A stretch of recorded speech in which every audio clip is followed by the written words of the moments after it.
except he knew he'd be here, and so did his wife, Cindy. John showed incredible courage, and strength of character, and perseverance in order to get to this moment. And that's exactly what we need in a president. Somebody who can handle the tough decisions. Somebody who won't flinch in the face of danger. We also need somebody with a big heart. I have got to know John well in the last 8 years. I've campaigned against him, and I've campaigned with him. Laura and I have spent time in their house. It's a man who deeply loves his family. It's a man who cares a lot about the less fortunate among us. He's a president, and he's going to be the president, who will bring determination to defeat an enemy and a heart big enough to love those who hurt. And so I welcome you here. I wish you all the best. I'm proud to be your friend. Well, I'm very honored and humbled to have the opportunity to receive the endorsement of the President of the United States, a man who I have great admiration, respect, and affection. He and I, as is well known, had a very good competition in the year 2000, and I was privileged and proud to have the opportunity to campaign for his election and re-election to the presidency of the United States. I appreciate his endorsement. I appreciate his service to our country. I intend to have as much possible campaigning events and together as is in keeping with the president's heavy schedule. And I look forward to that opportunity. I look forward to the chance to bring our message to America. Last night, as you know, both Senator Obama and Senator Clinton called to congratulate me. I pledged at that time, and I pledge again, a respectful campaign. A respectful campaign based on the issues and based on the stark differences and vision that we have for the future of America.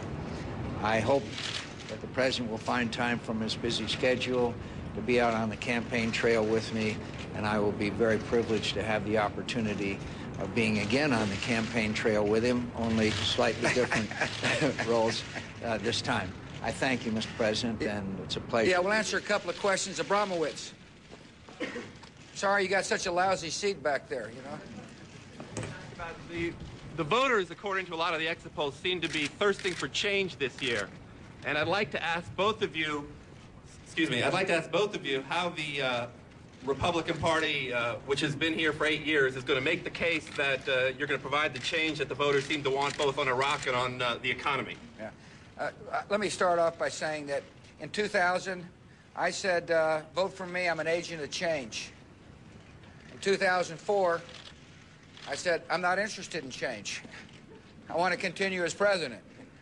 Every candidate has got to say change. That's what the American people expect. And the good news about our candidate is there'll be a new president, a man of character and courage, but he's not going to change when it comes to taking on the enemy.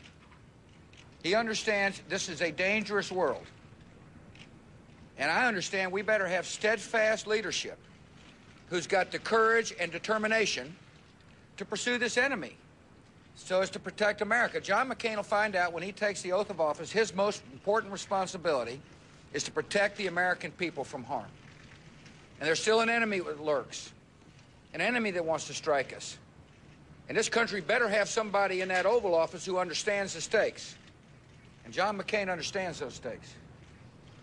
Thank you, sir. I don't have anything to add. No, you can't follow up. Thank you. Yes, No, not you. You going to call Kelly? Kelly. Senator McCain, I just asked Kelly. given President Bush's low approval ratings, will this be a negative or a positive for you? And how much do you hope he'll campaign for you on the trail? I hope that he'll campaign for me as much as is keeping with his busy schedule. I'll be pleased to have him with me both from raising money and the much-needed finances for the campaign and addressing the challenging issues that face this country. I'm pleased to have him as it fits into his busy schedule. Kelly?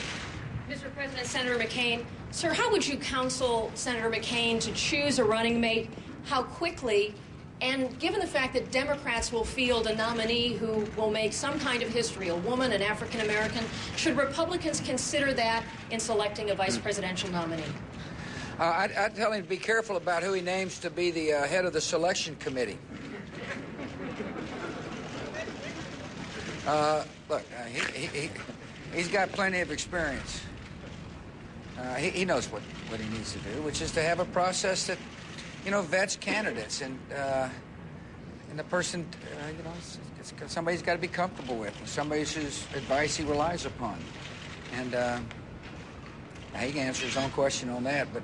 Could I just say, Kelly, I didn't think it was appropriate to contemplate this process, as I've discussed before, until after we had secured the nomination of the party. Now we'll begin that process. Should history make a difference with a woman or an African American on the Democratic side? People don't vote for vice presidents, as much as I hate to say that for those who have been candidates for vice president. They're going to vote for who gets to sit inside that Oval Office and make decisions on how to protect the country and keep taxes low, and how to have a culture that respects the dignity of every human being. And that's what the race is all about. I know there's going to be a lot of speculation on who the vice president, this and that, but the speculation's over about who our party's going to nominate.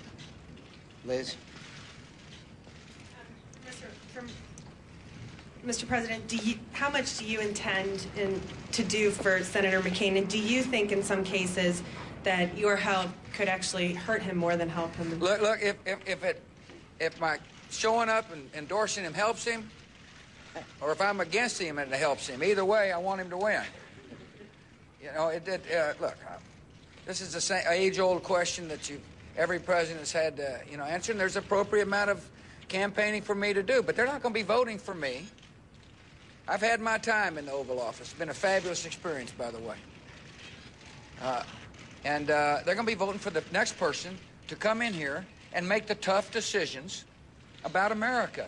America's security, America's prosperity, and, America's hopefulness. That's what this race is about. And it's not about me.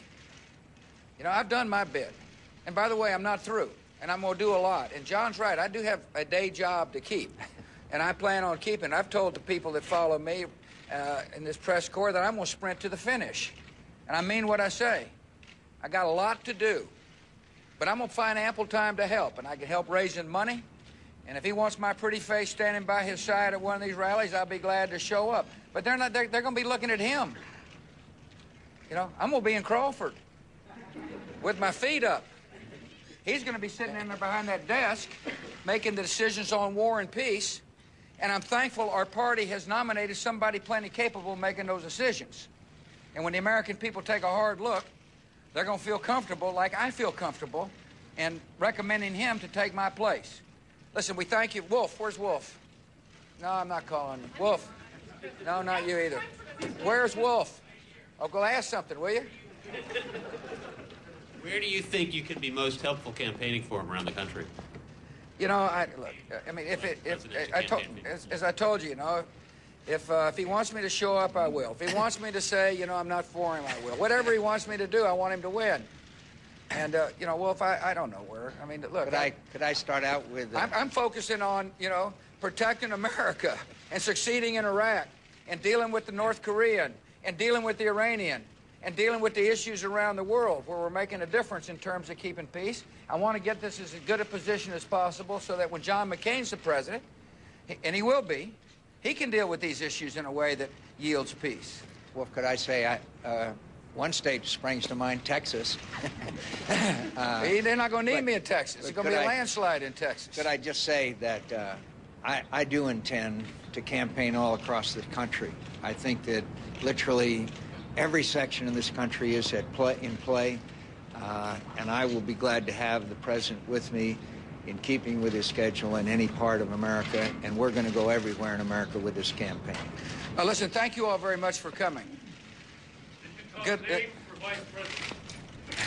One press Thank you. conference every week if you're elected senator. Thank you all very much. It's been a pleasure to see you. Obviously, we've invited some unruly members of the Fourth Estate here. I'm disappointed in the conduct of some of the people that have come. I told John it'd be a nice and polite crowd. Thank you all very much.